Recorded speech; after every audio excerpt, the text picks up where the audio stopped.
Önök hamarosan a Halas Televízió hírműsorát láthatják. Tartsanak velünk!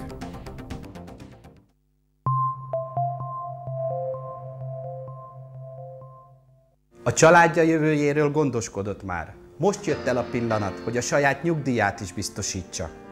Csányi és Társa biztosítás közvetítő és tanácsadó Kft. A nyugdíjbiztosítások szakértője.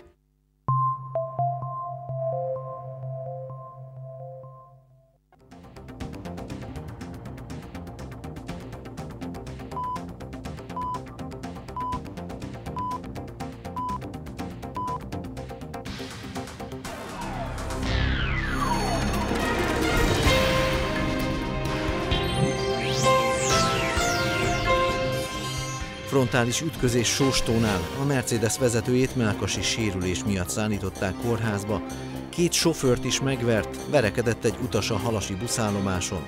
Vandálok a téren, törtek zúztak az ismeretlenek szombaton hajnalban. Felszedték mások szemetét, takarítani hívta a körzet lakóit az önkormányzati képviselő.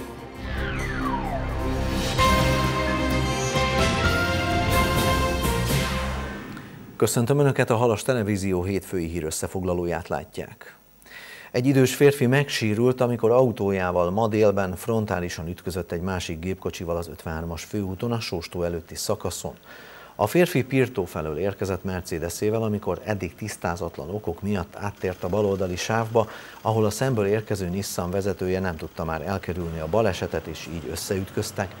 Mind a 2 gépjárműben kinyíltak a légzsákok. A Mercedes 70 év körüli vezetőjét a mentők mellkasi fájdalmakkal vitték a kórházba.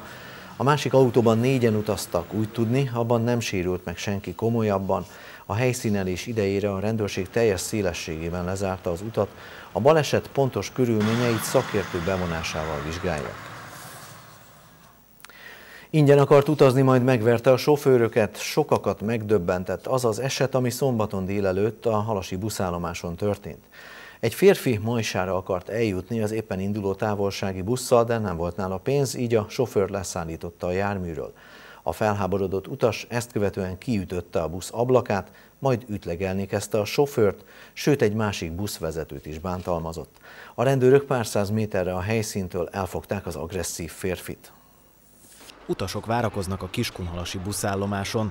Szombaton délelőtt is minden a megszokott módon történt, míg nem egy férfi szállt fel a Majsára induló járműre. Egy utas felszálláskor fizetni nem tudott, érvényes utazási okmánnyal, menetjeggyel, bérettel nem rendelkezett. Erre tájékoztatta a buszvezetője, hogy így nem vehet részt az utazásba, és megkérte, hogy szálljon le az autóbuszról. Az utas ezt követően neki támadt a buszvezetőjének, megütötte. A buszvezető segítségére siető másik buszvezetőt is megütötte, őt is megtámadta. Ezt követően információink szerint egy utas avatkozott közbe, mire az agresszív férfi menekülni kezdett. A rendőrség megfogta az érintett utast, ugye a buszvezetőkkel, hogy verekedésbe keveredett, utána elkezdett menekülni, de 200 méteren belül elfogták, és fölvették a jegyzőkönyveket a rendőrök, én amennyit itt tudok, beszéltem velük, és hát több rendbeli erőszakos cselekedet miatt eljárást nyitottak, és bevitték a rendőrségre, illetve az érintett buszvezetőt és jegyzőkönyvi kihallgatásra. Szerencsére 8 napon belül gyógyul a buszvezetők sérülése, tehát szerencsére jelentősebb sérülés nem történt. Az eset másnapján ismét minden a legnagyobb rendben zajlott a buszmegállóban. Az ott várakozókat arról kérdeztük, van-e okuk félni a mindennapok során a tömegközlekedéssel utazóknak. Ezen a járaton, amivel én járok, mert én Rózsára megyek, ott nem vettem észre, illetve volna. Mekkora veszélynek vannak kitéve a buszsofőrök, például ilyen esetben? Nagyon ki vannak azok téve. Főleg egy agresszív ittas száll föl, és nem vesz jegyet, ugye a sofőr, és akkor még nekik nem tetszik, ha merük szólni. Tóth Sándor több évtizeden keresztül vezetett távolsági buszokat, nem egyszer találkozott ő is hasonlóan agresszív utasokkal. Nem akartam megérteni, hogy mondom, hogy egy jegyet kell venni, milyen jegyet kell venni. Mert hát úgy, hogy egy ilyet kell venni. Hát most. És akkor ez akár ilyen szóváltás, sőt még tettlegesség is előfordulhat. Előfordulhat, igen. Egy arcát nem vállaló hölgy végignézte a szombat délelőtti eseményeket. Azt mondja, nem ez volt az első ilyen durva eset. Itt állt egy rendőrkocsi, és akkor azt hallottam, hogy azt mondták, hogy arra szaladt, hogy elfogták. Gyakran vannak agresszív emberek, úgyhogy lehet azért úgy nappal fényni is. Az eset a mögöttem látható 4-es kocsiálláson történt szombat délelőtt. Az eset után nem sokkal a férfit már el is fogták a rendőrök, akár több éves börtönbüntetésre is számíthat a buszsofőrök bántalmazása miatt. Vandálok a téren, kukát borítottak, oszlopot döntöttek, bicikli kereket tapostak a garázdák szombaton hajnalban Halas belvárosában.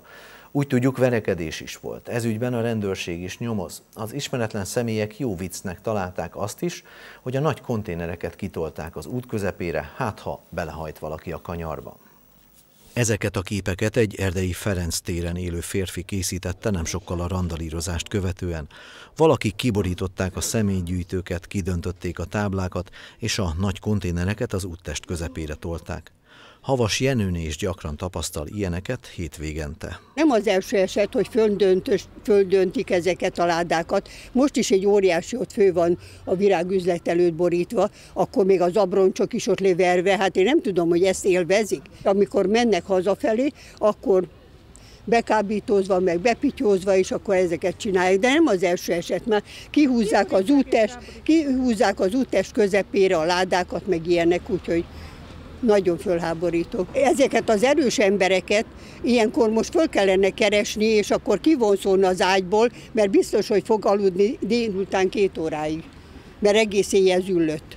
A körzet képviselője a felvételeket látva megdöbbent a rongálások miatt. Én szomorúan hallottam, és láttam ezeket a képeket, felvételeket, amiben az erdélyi téren lakók készítettek.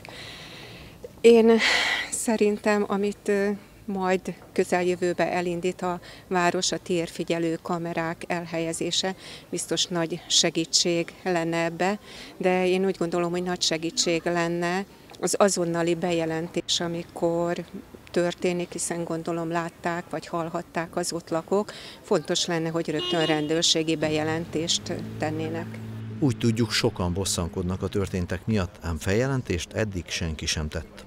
Ezen eseményekkel, cselekményekkel kapcsolatban a rendőrség részére bejelentés nem érkezett, ellenben garázdaság vétségének megalapozott gyanúja miatt november 9-én nyomozást rendeltünk el ismeretlen tettesek ellen, miszerint hajnali 2 óra körüli időben Kiskunhalas belvárosában 2 társaság előzetesen összeszólalkozott, majd ezen összeszólalkozásnak az eredményeként egy személy 8 napon belül gyógyuló könnyű sérüléseket szenvedett. További vizsgálatok tárgyát képezi az, hogy ezen cselekmény a korábban említettekkel párhuzamosan áll-e. A képviselő asszony szerint a hétvégi fokozottabb rendőri jelenlét talán megoldás lehetne. Esetleg abba az időszakban jobban figyeljék a különböző közterületeket, amikor nagyobb városi események, rendezvények vannak, és akkor talán meg lehet előzni ezeket a rongálásokat. Természetesen tekintettel arra, hogy nagyobb társadalmi rétegeket mozgósító eseményekkel kapcsolatban több intézkedés is foganatosításra kerülhet, így nagyobb rendőri állomány vesz részt. Legalább 50-en mentek a hívó szóra. Vince Attila önkormányzati képviselő szombaton reggel 8 órára takarítani hívta a 7-es körzet lakóit. A nagy takarítás során összeszedték a szemetet a Mátyás tértől egészen a lakótelepekig. Az önkéntesek szerint felháborító, hogy sokan szemetesnek nézik a közterületeket.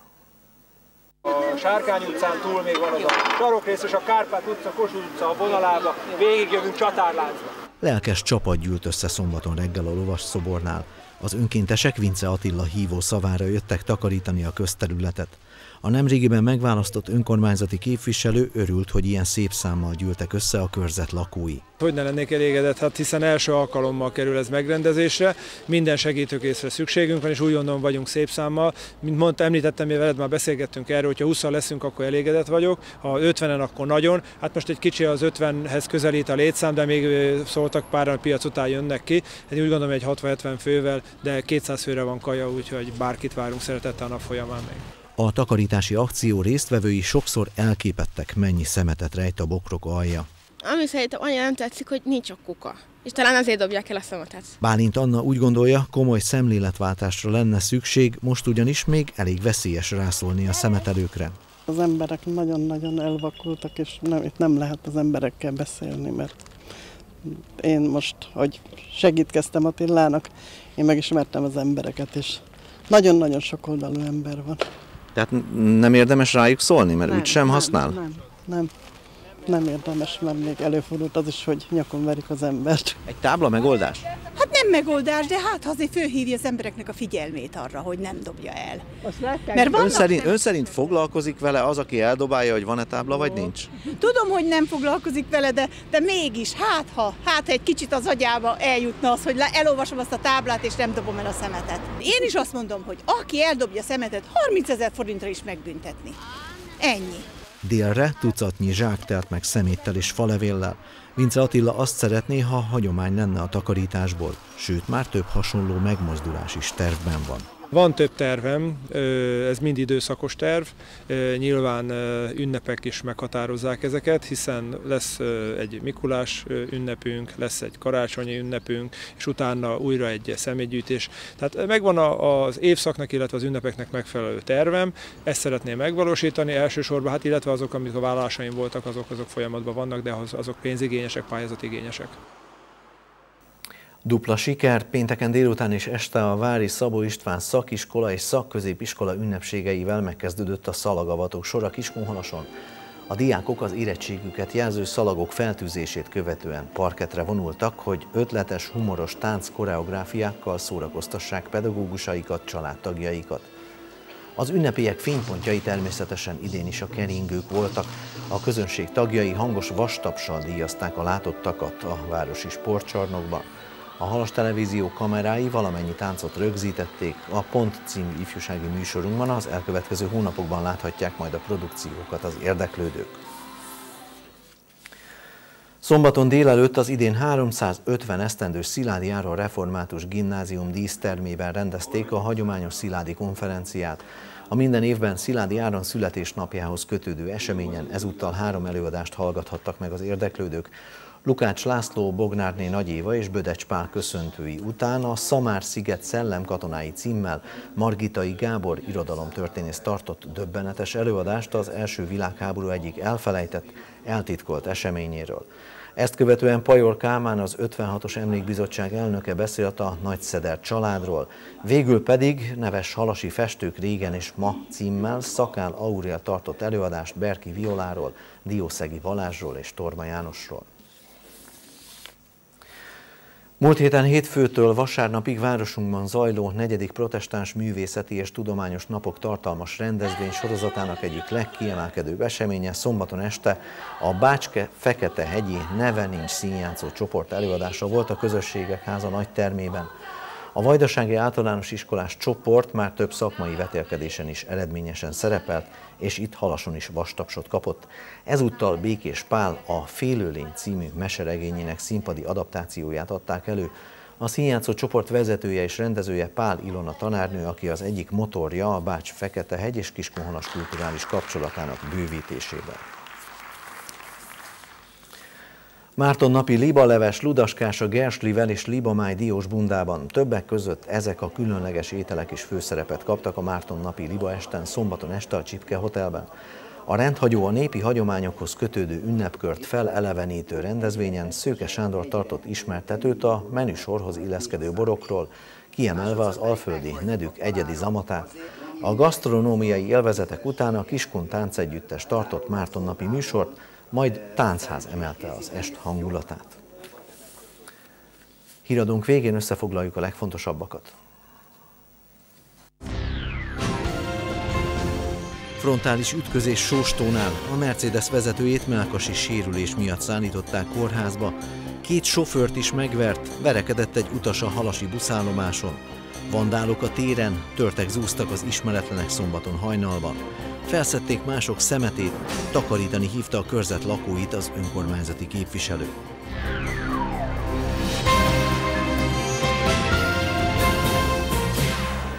Arra kérem önöket, maradjanak továbbra is a Halas Televízió csatornáján, jön ugyanis az időjárási előrejelzés, majd ezt követi az Iparkamarai Tájékoztató című műsorblokkunk, ebben a szerb-magyar gazdasági kapcsolatok bővítéséről lesz szó.